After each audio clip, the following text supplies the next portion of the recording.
So we're going to explore drawing facial features today, and there are lots of tutorials on YouTube about this. So for my students, this is just a starting point, and you know from our rubric that if you want to get exceeding expectations in the 100% column, where we get into requirements and depth, that's where you can use outside resources like YouTube tutorials, or if you have books at home that you can use as a reference. And then you could circle the 100 points section of that on our rubric. If you use just this video, then you're going to be meeting expectations, which is fine. But I know there are better tutorials out there. I'm not the best, even though I'm your teacher, and I'm pretty good. I'm not perfect. So my expectation for my students is you've already seen the previous video on the project where we're drawing portraits and doing them expressively. And I'll put a link in the video up here, and you can also see that in the description. So what I want to do with this video is talk about drawing the individual parts. So I'm not talking about the proportions where we have our lines kind of dividing up the face. Now we're doing about the parts. And I want to go over some obvious mistakes that students make and things you can do to kind of make things better. So for proportions, you need to be looking at the individual parts and realizing that oftentimes we draw what we know and not what we see. So what I mean by that is that when we think about an eye, we end up drawing this kind of football shape, and then you put a ball in the football shape and a ball inside that, and then you think you have an eye. But it doesn't look like that eye or anybody else's eye. And we're trying to go for realism. So that means kind of paying attention to the details that make this eye different than this, and actually even what makes this eye different from this eye. There are things going on in the image that we need to pay attention to. And I try and tell my students to look for the curves and to look for the angles. So when I look at this eye, I first look at it and I think there are parts of the eye. We have the eye opening, and then you have the fold above the eye. Some people don't have the fold, but a lot of people do. So I call that kind of the character line. It tells you whether the person is kind of surprised or being ironic or something, that little extra fold, as well as the eyebrows. So when we're doing the shape of the eye, I'll notice in this eye we have this thing over here called a tear duct. And for here, I see this line, then I see this curve over top, and then I see this going down, and then I have this kind of swoop going up, and then it goes back down a bit on the inside where the tear duct is. So if I was going to draw that, I'd have like a straight line here, and I would do this lightly so it's easy to erase in case I make a mistake.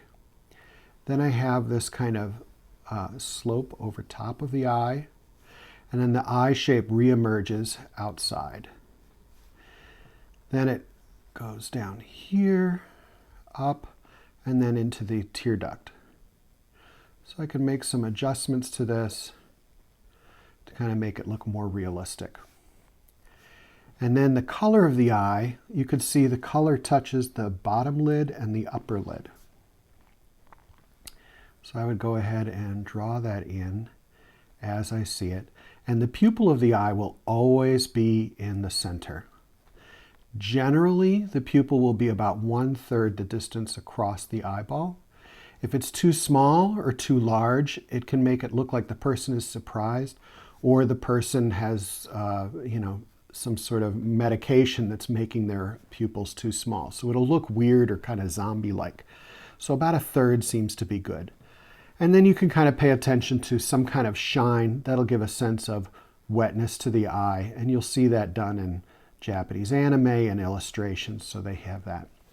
The only part of the eye that will be absolutely black is the pupil of the eye, unless there's a shine on it.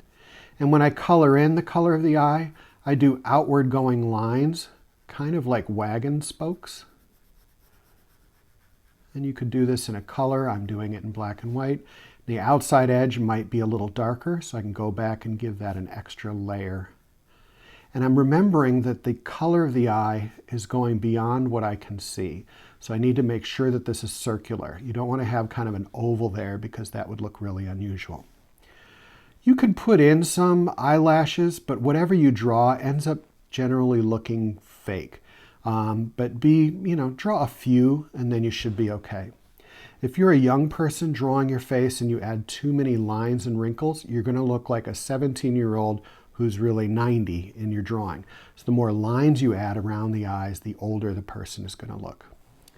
So now I'm going to go over to this eye, and here I see sort of a dramatic angle, like the tear duct goes straight over and then kind of up on an angle. So I would go ahead and draw over and then up on an angle. Then I have this character line that goes across the top, and it's very long and arched, and then has kind of a hook on the end of it. So it starts right above here, goes long and arched, and then kind of has a little hook on the end of it. So we got the shape of the eye here, and I see it kind of coming down below. And then I got a curve on this side, goes up and then kind of back over. That's what I'm seeing right now. And then again, I put in the color of the eye, and I'm noticing how much space of white is over here. So it's pretty close on that side. And then coming over here, pupil in the center, about 1/3 of the width. You're never ever going to have a pupil like halfway on the edge. It'll make it look like the person is sleepy. So generally, if you're looking at the camera, you'll be able to see the full pupil. So I've got the character line going across it. I've made the pupil really dark. And if I want to show a shine, I could go ahead and erase out a little bit and put that in if I like to. And that'll help the eye look kind of wet. And I can, throw in a few eyelashes if I want to have some details. Now, when we get to the nose, a lot of people draw more than is really there. There's the tendency for people to draw a line that goes down and then, kind of a cauliflower or a flower on the bottom of it. And that's just not even human. We don't have this thing. What is that? Is it a gill? I mean, are we drawing a fish? It's just not, it's not there. There's a shadow there, but I have a lot of students who draw this line here. And again, it's drawing what you know and not what you see.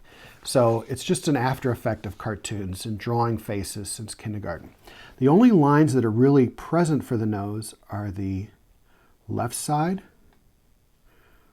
the right side, and then the nostrils. Sometimes the nostrils connect to the bottom edge of the nose, sometimes they don't. And there's no other lines there to draw. So the actual drawing of the nose, and you'll see the left side and the right side are different. So the right side is more curved. The left side has more angles in it. And that's what I mean by looking at the angles and the curves. And then the nostrils, see the left side is a little straighter, and then the right side has more of a curve to it. That's all that's there for the nose. If I drew a line here, it's just not right. It's just not appropriate for what's going on. Now, sometimes you can see into the nose and you might be able to see a little bit of the nostrils on the end. It depends on how the person is looking. But you won't have this connecting kind of thing. Some people draw this and it just never looks right. So don't make that connect. That's a little trick you can use there. And sometimes if the person is looking downward, these might all connect and create an edge kind of like, that, because the nostrils are up inside of there and you're not going to see them. Okay. So with noses, less is more. Less tends to be better. And again, if you want to catch some of the character lines on the side, that's fine. Try and see the angle that you actually see. If you see a line, you can kind of hint at it.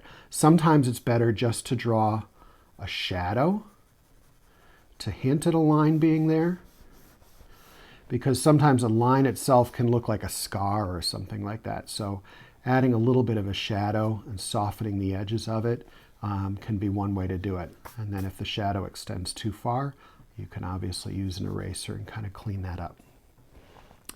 Now we're going to go on to the lips.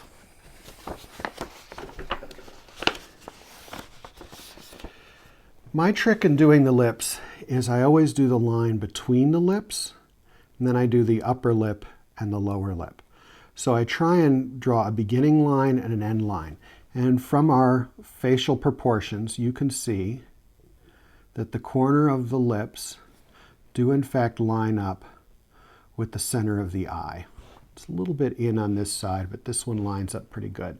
So when you're drawing the face, you want to pay attention to those kinds of things for proportions. So I'm going to say that the corner of the mouth here is this, the other corner is over here, and I've got the little bit of a smile line or something over here, and it goes down,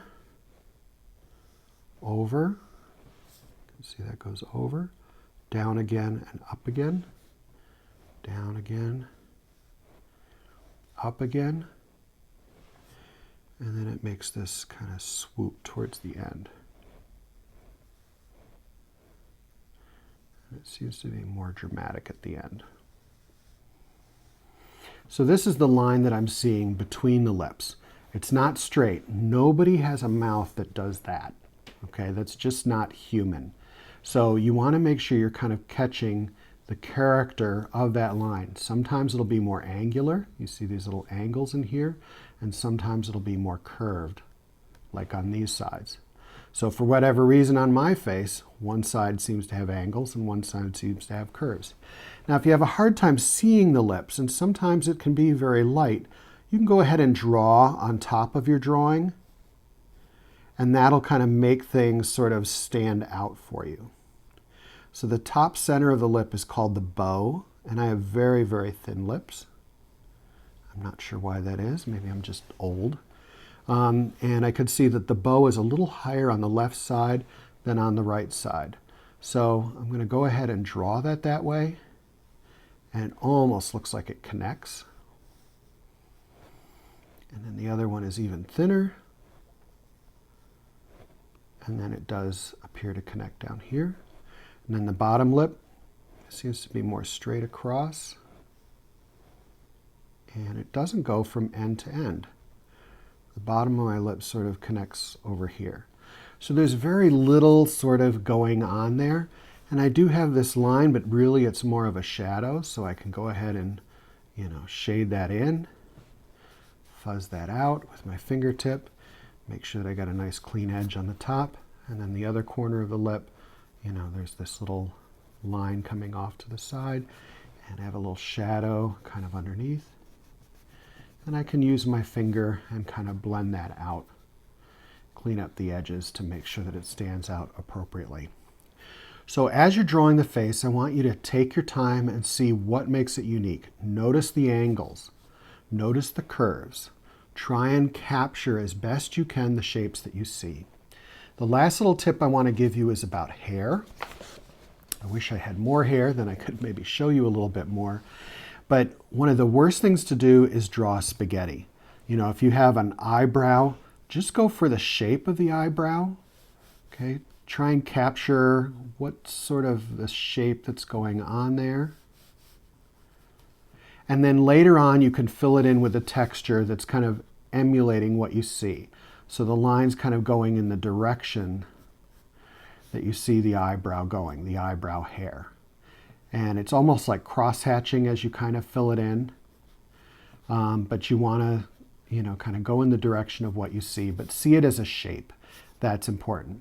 When you're doing hair on the head, try and think of the hair as almost like a wig, and then you're capturing the edge of that. So I'm going to turn this around, and let's say the top edge of my head kind of looks like this. And then the hair, I kind of look at the edge of the hair and capture a couple of the little hairs that go outside of that. I don't have to capture each and every one of them. There's not much there, but that's going to be enough. Later on when I color it in, I can go ahead and use pencil strokes in those directions, but this will look kind of like that hair, what's going on in there, okay? So try and think of it, I keep telling people, think of it as a rubber wig, catching the edges, the main chunks that are coming out, and it'll capture the look of the hair of the person that you're drawing. Same thing for the ears. Look for the shapes that you see happening inside of there. Take your time. Do a sketch. Work lightly so you can always go back and erase if you make a mistake. If you're pressing really, really hard, you can never really erase that out and you're going to be annoyed at yourself all the time. So as you sketch things out, keep it light, and then you can press when you feel like you've got it the way that you want. All right, again, please look at other tutorials that are available online. They'll all be helpful to you as we go ahead and do our portrait work.